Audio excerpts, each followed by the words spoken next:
नमस्कार दोस्तों, मेरा नाम है मनीष कुमार सिंह और स्वागत है आपका 4 पीएम महाराष्ट्र पे। दोस्तों, अगर मैं कहूं कि महाराष्ट्र में इन दिनों होटल होटल की राजनीति चल रही है तो आप कहेंगे ये किस तरह की राजनीति है। होटल होटल की कोई राजनीति भी कोई राजनीति होती है। पर आप देखिए कि किस तरीके से और क्या कुछ होने वाला है महाराष्ट्र की राजनीति में और विधान परिषद के चुनाव है, इसको देखते हुए अब कैसे सारे विधायक, सारे नेता वो निगरानी में होटलों में रहेंगे, ऐसी खबर निकल के सामने आ रही है। क्या कुछ है पूरा माजरा, मैं आपको धीरे-धीरे बताता हूँ। महाराष्ट्र में जो एकनाथ शिंदे हैं, उनकी जो शिवसेना से बगावत के बाद तकरीबन 2 साल जो है वो पूरे हो चुके हैं और उनके बाद पिछले साल ही अजीत पवार भी चाचा शरद पवार से बागी हो गए थे और फिर सरकार में डिप्टी सीएम बन गए। अब लोकसभा चुनाव से पहले तक इन घटनाक्रमों के चलते विपक्ष बैकफुट पर दिख रहा था। लेकिन 30 सीटें हासिल करने के बाद अब चीजें बदल गई हैं। राज्य में विधान परिषद की 11 सीटों पर चुनाव है और 12 कैंडिडेट उतार दिए गए हैं। इससे साफ है कि क्रॉस वोटिंग होगी और ऐसी स्थिति में दोनों खेमे की ओर से कोशिश है कि अपने विधायकों को एकजुट रखा जाए और दूसरे के तोड़कर वो अपनों में मिलाया जाए। तो अब ये जोड़ तोड़ की राजनीति विधायकों के साथ ये देखने को मिल सकती है और इसीलिए अब इस तरीके से जो है सारी चीजें महाराष्ट्र में अब घूम रही हैं। इस कोशिश में भाजपा और एकनाथ शिंदे की शिवसेना ज्यादा परेशान दिख रहे हैं क्योंकि उन्हें होटलों की बुकिंग शुरू कर दी है उन्होंने और इससे ऐसा लग रहा है कि कांग्रेस और उद्धव सेना और शरद पवार से ज्यादा बेचैनी है। इस बार एनडीए खेमे में हालांकि इसकी एक वजह ये भी है कि एनडीए के पास ज्यादा विधायक नहीं है। उद्धव ठाकरे और शरद पवार के पास तो अब एक एक दर्जन विधायक ही बचे हैं। वहीं कांग्रेस भी बेफिक्र दिखाई दे रही है। उसने गुरुवार को विधायकों के लिए एक लंच का आयोजन किया जिससे बताया जाएगा कि कैसे विधान परिषद चुनाव में वोटिंग करनी है। और वहीं भाजपा एकनाथ शिंदे सेना और अजीत पवार के जो गुट के जो होटलों की बुकिंग में जुटे हैं सारे के सारे लोग, ताकि विधायकों को एक साथ रखा जा सके। ऐसा इसलिए कि क्रॉस वोटिंग का डर है, खास तौर पर एकनाथ शिंदे की सेना और अजीत पवार के विधायकों के टूटने का डर है। लोकसभा चुनाव के बाद ऐसी रिपोर्ट्स लगातार आई हैं कि विधायक अपनी वफादारी फिर से बदल सकते हैं, इसलिए उन्हें होटलों में रखने की कोशिश की जा रही है। हालांकि अनंत अंबानी के विवाह के चलते मुंबई में 5 स्टार होटल्स जो है वो फुल हैं, ऐसी खबरें हैं। कई सारे गेस्ट जो है वहाँ पे आए हुए हैं और कमरे मिलने में मुश्किल हो रहा है। इस शादी के लिए जो है देश विदेश से वीआईपी मेहमान आए हुए हैं, इसलिए साउथ मुंबई इलाके में ज्यादातर 5 स्टार होटल जो है वो बुक हैं। अब खबर है कि भाजपा और शिवसेना के विधायकों को अलग-अलग ठहराया जा सकता है। बता दें कि उद्धव सेना ने मिलिंद नार्वेकर को उतारा है, जो उद्धव ठाकरे के करीबी हैं। ऐसे में इस बात की प्रबल संभावना है कि एकनाथ शिंदे सेना के कुछ विधायक क्रॉस वोटिंग कर लें। इस चुनाव में पैसों का खेल चलने की आशंका भी तेज हो गई है अब।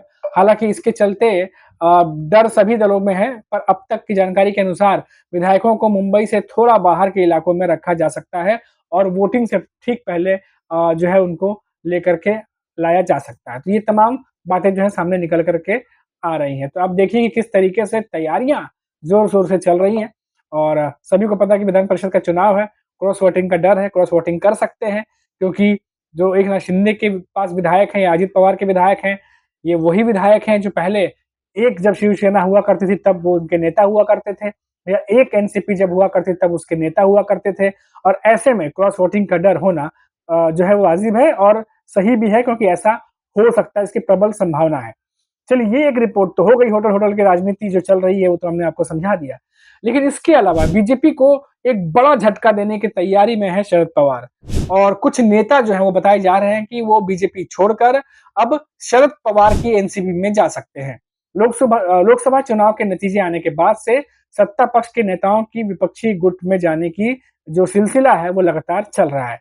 जल्द ही बीजेपी के एक नेता शरद पवार की पार्टी ज्वाइन करने वाले हैं, ऐसी रिपोर्ट्स आ रही हैं। राष्ट्रवादी कांग्रेस पार्टी यानी एनसीपी के अध्यक्ष शरद पवार बीजेपी को एक तगड़ा झटका देने जा रहे हैं। उदगीर सीट से बीजेपी के पूर्व विधायक सुधाकर भालेराव के बारे में विश्वसनीय जो सूत्र है उनसे खबर मिल रही है, जो रिपोर्ट्स आ रही हैं मीडिया में, उसके हवाले से ये कहा जा रहा है कि 11 जुलाई को शरद पवार की पार्टी में वो शामिल हो सकते हैं। जी हाँ, किसकी बात कर रहा हूं मैं? बीजेपी के पूर्व विधायक हैं सुधाकर भालेराव, उनकी बात मैं कर रहा हूं। राज्य के महाविकास अघाड़ी ने लोकसभा चुनाव में 2024 में महायुति को बड़ा झटका दिया इसके बाद उद्धव ठाकरे और शरद पवार बीजेपी को पछाड़ने की मुहिम छेड़ दी है। छत्रपति संभाजी नगर की शिव संकल्प यात्रा के दौरान उद्धव ठाकरे ने पूर्व डिप्टी मेयर और कुछ नगर सेवक को अपनी पार्टी में शामिल कराकर बीजेपी को एक बड़ा झटका दिया। अब ऐसा लग रहा है कि शरद पवार मराठवाड़ा में बीजेपी को एक और झटका देने जा रहे हैं। जो मीडिया रिपोर्ट्स हैं उसके मुताबिक बीजेपी के पूर्व विधायक सुधाकर भालेराव 11 जुलाई को मुंबई में शरद पवार, जयंत पाटिल और सांसद सुप्रिया सुले की मौजूदगी में अपने कुछ समर्थकों के साथ पार्टी में प्रवेश कर सकते हैं, एनसीपी ज्वाइन कर सकते हैं शरद पवार की। वहीं महाविकास अघाड़ी से सुधाकर भालेराव के जो उदगीर विधानसभा क्षेत्र में राज्य के जो तमाम जो वहां पर खेल मंत्री हैं संजय बनसोड़े के खिलाफ चुनाव लड़ने की उम्मीद है। हालांकि लातूर में जो है वो शरद पवार की ताकत लगातार बढ़ती जा रही है। इससे पहले लातूर जिले के जोपुर है निर्वाचन क्षेत्र है, उसके पूर्व बीजेपी विधायक विनायक राव पाटिल शरद पवार की पार्टी में शामिल हो गए हैं। लातूर जिले में बीजेपी के 2 पूर्व विधायक एनसीपी जो शरद पवार के एनसीपी है उसमें शामिल हो गए हैं। इसलिए लातूर जिले में शरद पवार की गुट जो है उनकी ताकत लगातार बढ़ती जा रही है। छत्रपति संभाजी नगर में आयोजित शिव संकल्प बैठक में उद्धव ठाकरे ने बीजेपी पर जमकर निशाना साधा। इस बैठक के दौरान बीजेपी के पूर्व डिप्टी मेयर राजू शिंदे ठाकरे गुट में शामिल हो गए। राजू शिंदे के साथ बीजेपी नगर सेवक गोकुल मलखे, प्रहलाद निमगांवकर, अकरम पटेल, प्रकाश गायकवाड़, रूपचंद वाघमारे भी ठाकरे गुट में शामिल हो गए।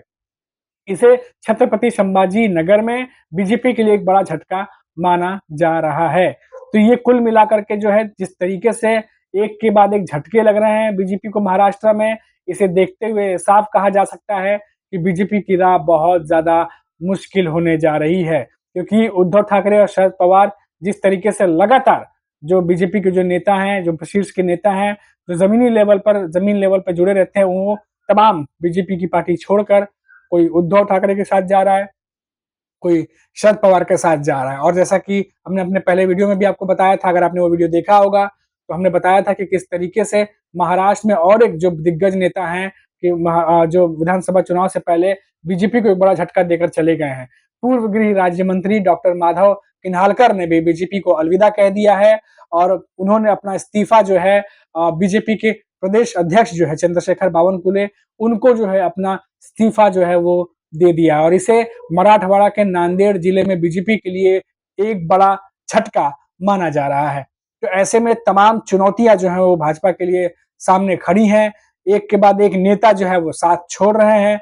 स्थिति बिल्कुल ठीक नहीं है। लोकसभा चुनाव में सीटें गंवा चुके हैं, अब नेता एक के बाद एक गंवा रहे हैं और सामने विधान परिषद और विधानसभा जैसे चुनाव खड़े हैं। और उद्धव ठाकरे और शरद पवार लगातार और कांग्रेस पार्टी लगातार इस कोशिश में लगी है कि इस बार महाराष्ट्र की सरकार को विधानसभा चुनाव के बाद बदल देना है।